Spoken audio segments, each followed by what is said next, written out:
오늘은 심판대에 오른 예수님이라고 하는 제목으로 말씀을 나누기 원합니다. 우리의 믿음은 반드시 심판대에 오르게 됩니다. 우리는 예수님을 따라가는 주님의 제자들입니다. 주님께서 십자가를 감당하시고 심판대에 오르신 것 같이 하나님의 교회는 반드시 이러한 시간을 거쳐 가게 됩니다. 최근에 제가 읽었던 책 가운데에서 탈기독교 시대의 교회라고 하는 책이 있어요. 원래 영어로 The Great Dechurching이라고 하는 책인데 북미의 가스퍼 코올리션에서 상을 받은 그러한 책입니다. 짐 데이비스, 마이클 그레이엄, 라이븐 버지라고 하는 분이 책을 썼고 한국에서는 이제 두란노 서원에서 번역이 되었는데 이 책은 많은 분들이 좀 읽어볼 만한 내용들이 있습니다. 미국 교회 통계입니다. 최근 25년간 미국 교회에서 약 4천만 명이 교회를 떠났다고 하는 통계예요. 굉장히 무서운 내용이죠. 사실 단지 미국뿐만이 아니죠. 유럽이나 우리가 살고 있는 이 캐나다에서는 이러한 현상이 이미 오래전부터 일어났고 요즘 한국 교회도 매우 심각한 상태입니다. 미국 교회 역사를 보면 부흥의 시기가 있었어요. 그리고 출석 교인 수가 급격히 성장한 시간들이 있는데 이것을 3번 정도로 정리를 하고 있습니다. 첫 번째가 First Great Awakening, 제1차 대각성 운동이 일어난 1730년부터 1740년대 첫 번째의 놀라운 숫자의 부흥이 일어났고요. 두 번째로 Great Awakening은 1790년부터 1840년까지 일어났습니다. 그리고 세 번째로 점프가 된 것은 남북전쟁 후에 약 40년 동안 많은 사람들이 이 두려움 가운데 또 교회로 오게 되고 1870년부터 1906년까지 이러한 숫자적인 부흥을 갖게 되었습니다. 어마어마한 숫자들이 이제 교회로 오게 되었죠. 근데 문제는 지난 25년간 교회를 떠난 숫자가 이 3번의 합친 모든 숫자보다 더 많다는 거예요. 그러니까 부흥을 통해서 늘어난 숫자보다 교회를 나간 숫자가 1.25배 많다는 거예요. 가나안 성도라고 하는 이야기 많이 하죠. 그뿐만이 아닙니다. 교회 목장 모임을 통해서 많은 성도님들이 기도 부탁을 하죠. 자녀들이 예전에는 주일학교에 나왔는데 이제 교회를 나오지 않는다는 거예요. 교회 나오게 해달라는 기도 제목이 너무나도 많이 있죠. 신앙을 떠났기 때문에 그 염려를 하고 계시는 부모님들이 많이 있어요. 이게 남의 이야기가 아니에요. 저와 여러분들의 자녀들 이야기입니다. 근데 다음 세대에게 물어보면 이 교회에 대한, 기독교에 대한 회의감, 그리고 오히려 냉소적인 반응을 가진 사람들이 많이 있죠. 그리고 교회를 비판합니다. 마치 교회가 그리고 오늘날의 기독교가 이 심판대에 오른 것은 아닌가라는 질문을 하게 됩니다. 마치 오늘 본문을 보면 예수님께서 심판대에 오른 것처럼 말입니다. 하나님께서는 이 시간을 통해서 우리에게 원하시는 것이 무엇일까? 우리는 나름대로 신앙생활을 한다고 하는데 오히려 우리를 향해서 반감을 가지고 있는 비기독교인 뿐만이 아니라 오히려 교회를 다녔던 냉소적인 반응을 가지고 있는 사람들, 저는 오히려 이 시간이 하나님께서 허락하시는 시간이 아닌가라는 생각을 하게 됩니다. 마치 하나님께서 예수 그리스도가 심판대에 오르는 것을 허락하신 것 같이 오늘날 예수 그리스도를 따르는 교회들이 심판대에 오르는 것을 허락하시는 것이죠. 그렇다면 왜 허락하실까? 말씀을 통해서 함께 묵상하길 원합니다. 첫 번째로 심판대에서 우리의 믿음이 검증됩니다. First, our faith gets tested through the trial. 어려운 상황 가운데, 고난 가운데 무엇을 선택하는가, 결국 그 사람의 믿음의 현 주소를 보여줍니다. 우리 젊은이들 미래의 선택, 여러 가지 옵션들이 있겠죠. 진로를 정한다든지 방향을 정한다든지. 하지만 여러분들의 그 인생에 있는 그 기로 가운데 여러분들이 선택하는 것이 여러분들의 믿음을 드러내주는 거잖아요. 그뿐만이 아니죠. 비즈니스 거래에서 우리 자녀들을 어디에 보낼 때 결국 그러한 중요한 선택 가운데 기로에 처해질 때마다 무엇을 추수하는가, 어떠한 거래를 하는가, 어떠한 트랜잭션을 하는가, 그것이 저와 여러분들의 믿음을 보여주는 거예요. 오늘 본문을 보면 군중들은 선택을 해야만 합니다. 어떠한 선택이었습니까? 예수님을 선택할 것인가, 바라바를 선택할 것인가 였습니다. 9절부터 11절 간추려서 함께 보자면, 빌라도가 대답하여 이르되 너희는 내가 유대인의 왕을 너희에게 놓아주기를 원하느냐 하니, 그러나 대제사장들의 무리를 충동하여 도리어 바라바를 놓아달라 하게 하니. 빌라도는 당연히 유대인들이 예수님을 선택할 줄 알았어요. 빌라도는 종교인이 아니었어요.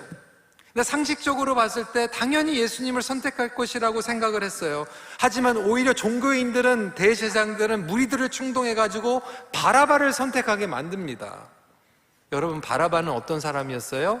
흉악범이라고 얘기하고 있지만 엄밀히 그때 역사를 보면 정치범이었어요. 독립투사였어요. 로마 군인을 죽였던 그러한 무시무시한 정치범이었습니다. 그런데 왜 군중들은 죄가 없는 예수님을 선택하지 않고 바라바를 선택했을까?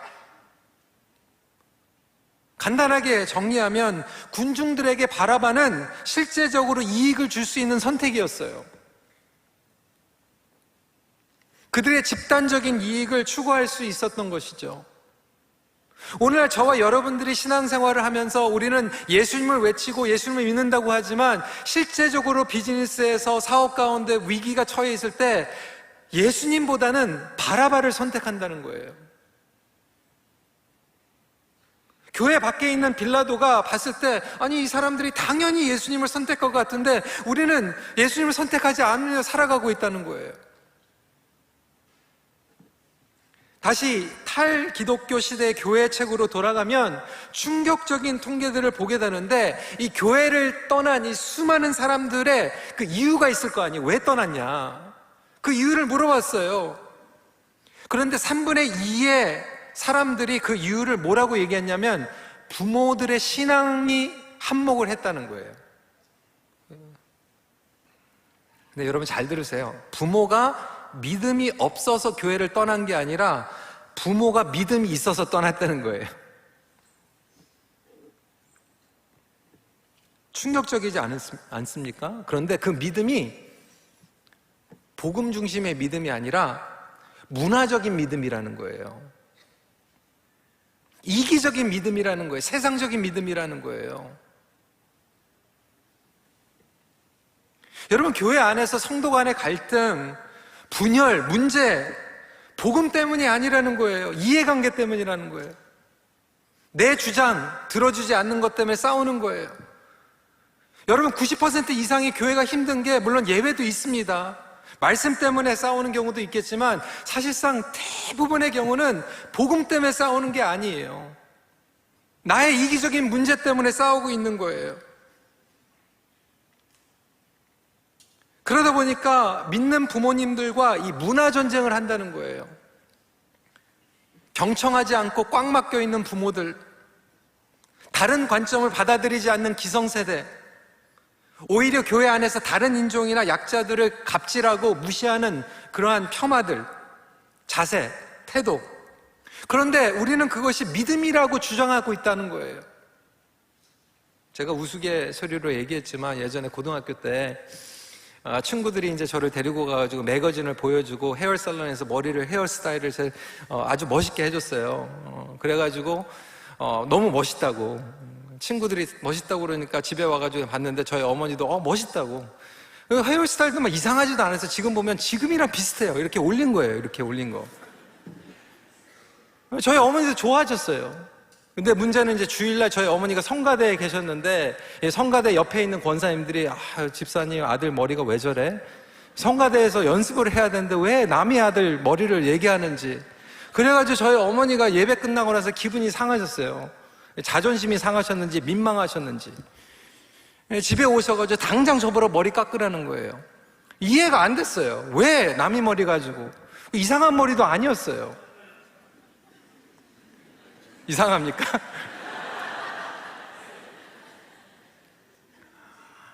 근데 여러분, 저는 하나님의 은혜 가운데에서 그래도 이렇게 교회에 남았지만 사실 저희 친구들 가운데에서는 그런 거 가지고 막 상처받아가지고, 여러분 그게 복음입니까?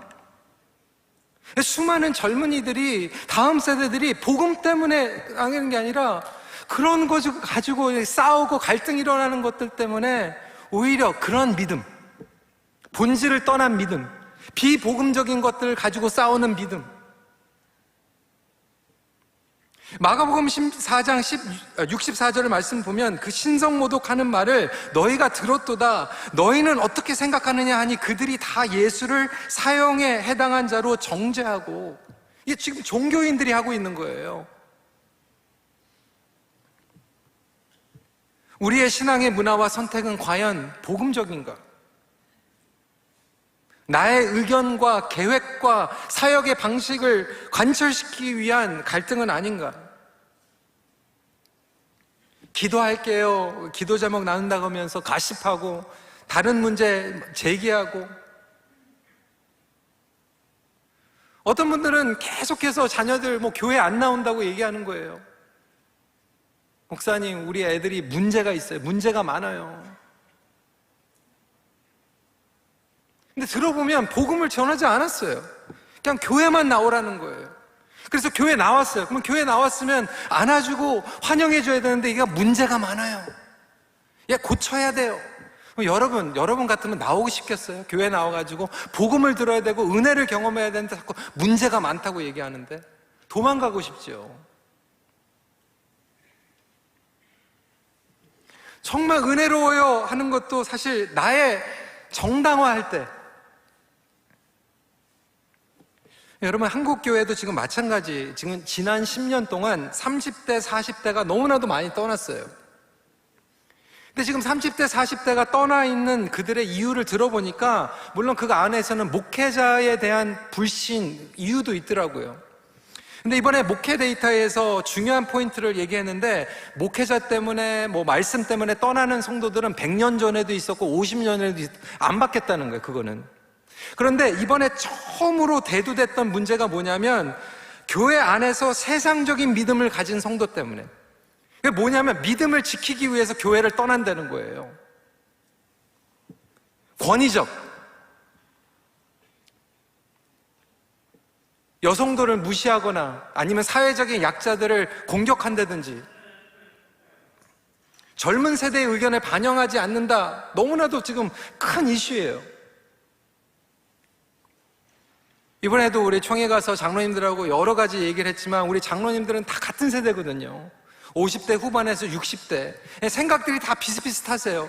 그래서 저희는 정말로 화평 가운데에서 많은 것들을 의견을 나눕니다. 근데 문제는 뭐냐면 우리 안에서 어그리가 된다는 거예요. 우리 세대 안에서 편한 것, 우리 관점에서 볼 때는 통일되는 것들을 선택하지만 사실 30대 40대와 다를 수 있다는 거예요. 우리 어르신들과 다를 수 있다는 거예요. 근데 문제는 우리끼리 좋은 의견을 관철시키는 게 아니라 우리는 불편하지만 다음 세대, 우리 청년들, 교육부가 생각하는 게 뭔지, 어르신들이 생각하는 게 뭔지 이를 들을 수 있어야 되는데 우리는 우리끼리 좋은 것이 신앙을 지키는 것이라고 생각한다는 거예요. 과연 우리는 복음 안에서 뿌리를 내리며 살아가고 있는가? 예수 그리스도가 주인이 된 삶을 살아가고 있는가? 우리 공동체의 결정은 예수님의 중심으로 내리고 있는 결정인가? 과연 은혜와 용서를 경험하고 있는가? 희생과 성금의 삶을 경험하고 있는가? 이러한 질문들을 저와 여러분들이 해야 되는 것이죠. 오히려 하나님께서는 이러한 어려운 시기를 통해서 우리 교회에게 지금 보여주고 계시는 거예요. 검증하고 있는 거예요. 과연 큰빛교회는 준비되어 있는가? 복음을 가지고 싸우고 있는가? 여러분, 가정에서도 갈등이 일어나는 게 복음 때문에 갈등이 일어납니까? 정말로 어떻게든지 하나님을 잘 믿기 위해서 갈등하고 있어요? 아니잖아요.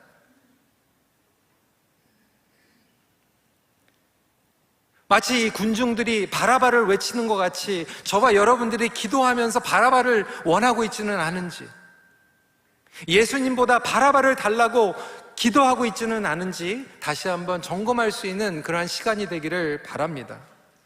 두 번째로 중요한 것은 이 심판대에서 침묵도 예수님의 메시지라는 거예요.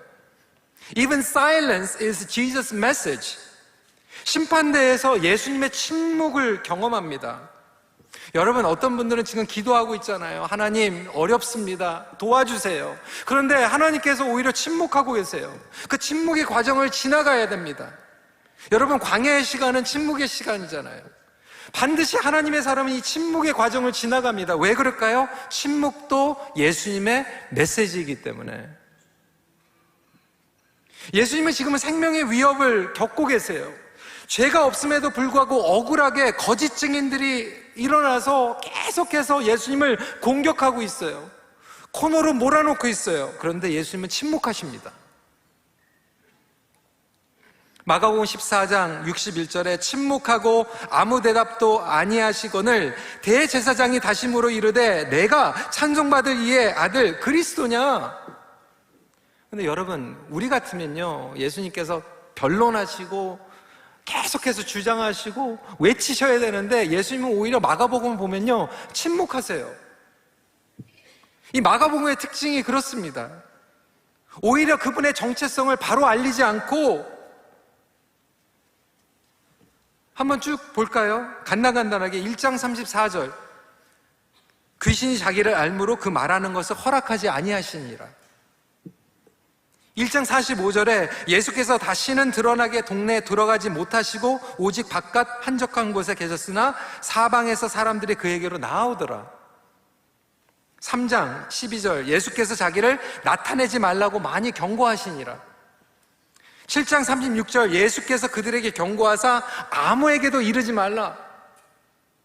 예수님께서 자기의 정체에 대해서 말하지 말라고 말씀하시는데, 그러면서도 예수님은 계속해서 역동적으로 움직이고 계세요. 어디로? 십자가로 향하고 계세요.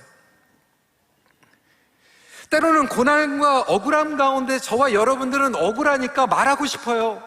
증명하고 싶어요. 보여주고 싶어요. 본때를 보여주고 싶어요. 그런데 예수님은 지금 십자가에서 심판대에서 침묵하고 계세요. 하나님이 의도적으로 이 침묵의 시간을 거쳐가게 하는 것이죠. 근데 여러분, 오히려 침묵이 역설적인 메시지인 줄 믿으시기 바랍니다.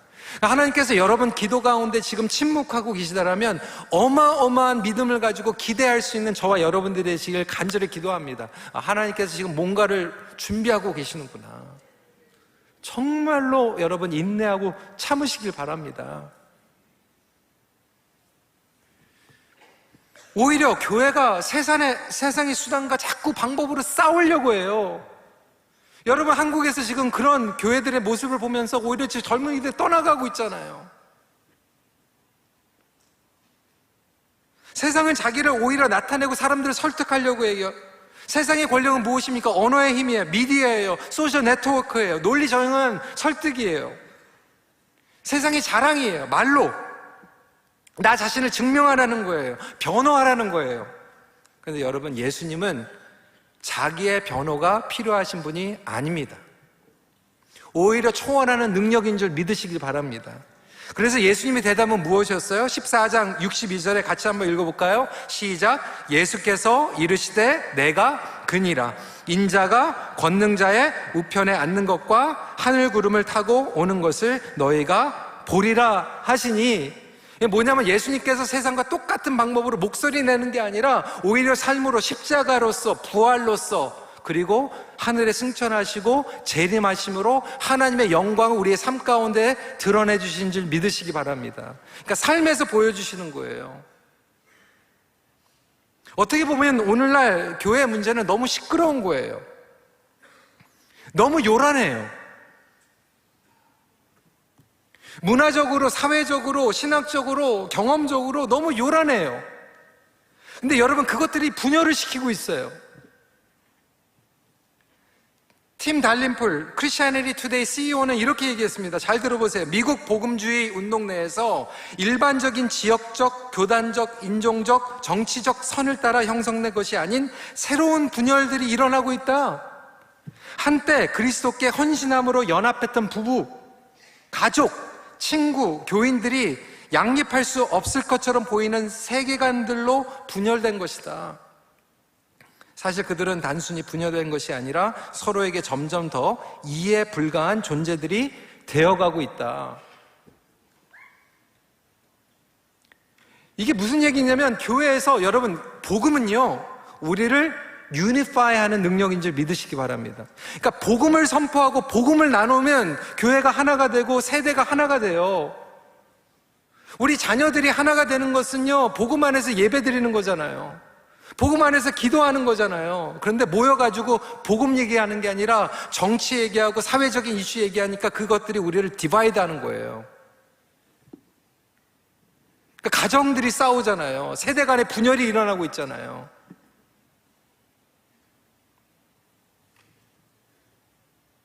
교회에서 싸우는 것들도 당장은 내가 이긴 것 같은데, 내가 옳은 것 같아요. 내가 하나님의 정의가 드러난 것 같은데, 여러분, 그렇게 피 터지게 싸우는 동안 젊은이들은 다 떠나가 버렸잖아요.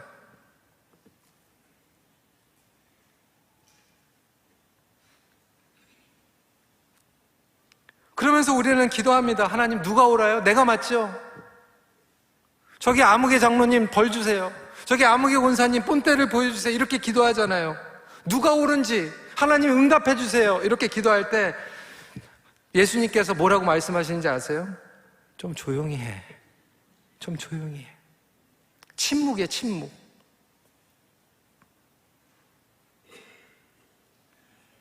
그러면 우리가 잠잠히 주님 앞에 나아갈 때 주님께서는 우리에게 보여주시는 것이 무엇일까요? 오늘의 십자가를 감당하는 것이 믿음의 승리입니다. 십자가라는 거예요. 예수님께서는 십자가로 향하고 계세요. 저와 여러분들이 오늘날 감당해야 될 십자가는 무엇입니까? 우리 기성세대가 감당해야 될 십자가는 무엇일까요? 우리 부모님들이 감당해야 될 십자가는 무엇일까요? 억울함? 수치스러운 것? 물론 중요하죠. 그런데 그거 가지고 싸우는 게 십자가가 아니라는 거예요.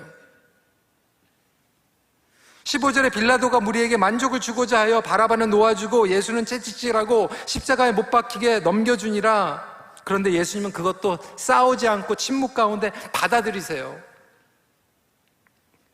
세상적으로 보면 예수님이 실패자예요. 패배자예요. 하지만 그 십자가를 통해서 복음의 능력이 드러나는 줄 믿으시기 바랍니다. 이 십자가를 통해서 세상의 공격과 비판과 조롱 가운데에서 은혜가 흐르기 시작해요. 여러분, 교회, 공동체, 사람, 저도 마찬가지의 시스템, 불완전한 거 가지고 계속 지적하고 주장하려고 하면 싸움밖에 안 나요. 왜 그럴까요? 저와 여러분들은 죄인이에요. 완벽한 사람 나와보라고 얘기해봐요. 계속 드러내면 어떻게 하겠다는 거예요? 상처 주죠. 트라우마 주죠. 분열만 일어나죠. 그런데 십자가의 치유와 회복이라고 하는 것은 무엇인가? 내가 생각할 때는 내가 옳은 것 같지만 그 침묵하고 다른 사람들을 배려하는 게 십자가인 줄 믿으시기 바랍니다. 내가 죽어서 다른 사람들을 살리는 것이 십자가의 능력인 줄 믿으시기 바랍니다. 이 십자가가 드러나야 되는데 많은 분들이 십자가를 뭐라고 생각하고 있냐면 내 고집을 주장하고 관철하는 게 십자가로 생각해요. 밀어붙이는 게 십자가로 생각해요. 그러니까 십자가는 우리를 화목해 하잖아요. 내가 죽는 게 십자가잖아요.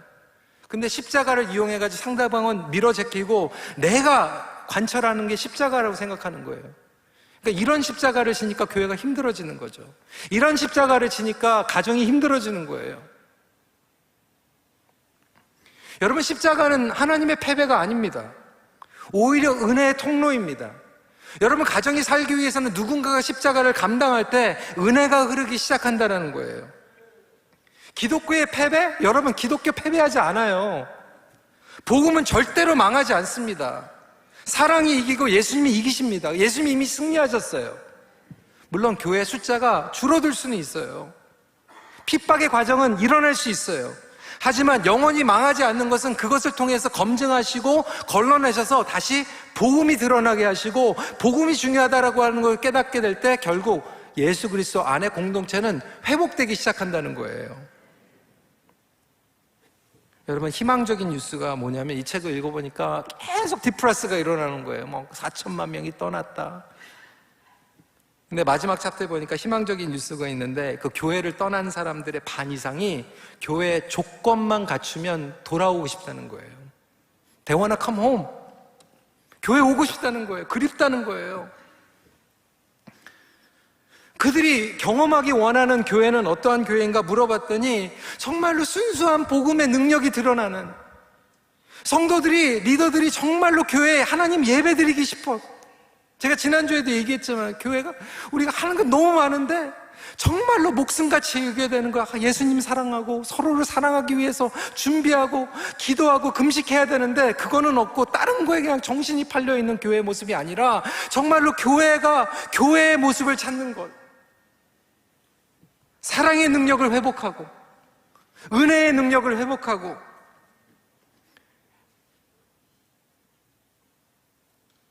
이 책에 보면 여성 차별이 없고 약자들 차별이 없는 교회, 안전한 공동체, 저와 여러분들은 그 은혜 가운데 깊이 들어가는 통로가 되기를 간절히 기도합니다. 오늘 제가 너무나도 신나는 기쁨의 감격에 있는 영어 예배였어요. 왜냐하면 오늘 저희가 장로 장립을 했어요.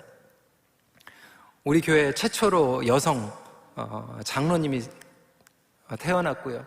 그 12명의 안수 집사님, 미시사가, 업타운, 그리고 러시안 미니스트리 안수 집사님 12분을 우리가 임직을 했어요. 근데 그 중에 몇 명이 이제 투표할 때 이제 간증을 했거든요. 근데 한 여성 안수 집사님 후보 간증을 하는데, 이분이 이렇게 얘기하는, 그분은 토론토에서 태어났어요. 2세예요. 태어나면부터 어렸을 때 교회를 쭉 이민교회에서 자란 거예요. 근데 그 경험이 그런 거예요. 엄마 아빠 따라서 교회를 갔는데 교회에서 그렇게 싸우더래요. 싸워가지고 교회가 갈려가지고 또 다른 교회로 갔다가, 좀 적응할 만하면 또 싸워가지고 딴 데 갔다가, 너무나도 상처를 받아가지고 결혼을 하면서 한국 교회를 떠났어요. 이민교회를 떠났어요. 캐네디안 교회를 간 거죠. 그 캐네디안 교회에서 말씀이 너무나도 좋고 프로그램도 신선하고, 예전에 자기가 받았던 그 상처와 트라우마 같은 거 폴리틱도 없고, 그래서 너무나도 좋은 것 같았는데 자녀도 태어나고 그러면서 보니까 한 가지 굉장히 그리운 게 있는데, 그게 뭔가 그랬더니 정이 없대. 정. 그래서 제가 진짜 그게 굉장히 중요한데, 정이 뭐지 영어로? 그냥 찾아봤는데 정을 이렇게 표현하더라고요. J-U-N-G. 없어요. 영어관 진짜 그래서 정이 없나 봐요. 정이 없나 봐요. 그게 정. 응? 교회 왔을 때 그래도 집사님, 권사님들이 그냥 머리도 한번 이렇게 쓰다마주고, 국밥 하는데도 그냥 한 그릇 더 주고,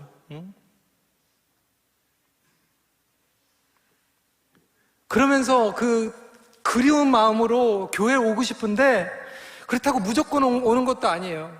너무나도 감사한 게, 팬데믹 후에 우리 교회로 정말로 많은 교회를 떠났던 청년들, 그리고 또 가정들이 이렇게 오게 되는데, 왜, 무엇을 원하느냐, 무엇을 찾고 있느냐 물어보니까 이 두 가지더라고요. 첫 번째로 그래도 하나님의 말씀이 선포되는 교회, 그리고 두 번째로 KM하고 EM하고 안 싸우는 교회. 여러분, 싸우지만 않아도 기본적으로 하나님께서 축복해 주신지 믿으시기 바랍니다. 그러니까 하나님, 우리가 예배 잘 드리고요, 정말 기본적으로 그것만 안 해도요, 왜? 하나님께서 교회를 사랑하시잖아요. 교회를 사용하고 싶잖아요. 여러분, 부부가요, 싸우지만 않아도 기본적으로 애들이 잘 큽니다. 괜히 삐뚤어지게 만드는 게 싸워서 그런 거예요. 아빠가 아내 사랑하고 엄마 사랑하고 엄마가 아빠 사랑하면요, 여러분, 경제적으로 힘들어도 아이들 잘 커요. 딴 거 안 해도 돼요. 그냥 커요. 기본적으로 여러분들이 그냥 성도들 쫓아내지만 않으면 돼요. 저와 여러분들이 예수 그리스도 안에서 이 복음만 붙잡으면, 십자가의 은혜와 사랑이 나가면 하나님께서는 하나님의 나라의 확장을 위해서 저와 여러분들의 세대를 반드시 사용할 줄 믿으시기 바랍니다. 그래서 그 기독교를 향한 그 반감들, 상처받은 것들이 결국 치유되기 원하시는데, 하나님께서는 오히려 심판대 오는 이 시간을 통해서 우리를 검증할 뿐만이 아니라 쉐이크해가지고 다시 세우는 능력인 줄 믿으시기 바랍니다. 하나님께서 우리의 가정을 회복시켜 주실 때 여러분 그렇게 기도했으면 좋겠어요. 하나님, 복음이 회복되길 원합니다. 은혜가 회복되길 원합니다. 우리 교회 예배가 회복되길 원합니다. 비본질적인 이 집단적인 나의 중심적인 믿음을 버리고 바라바를 외치는 믿음을 버리고 예수 그리스도를 붙잡는 믿음으로 돌아갈 때, 말씀을 정리합니다. 어떠한 시험과 어려움이 찾아와도 복음은 결국 승리합니다.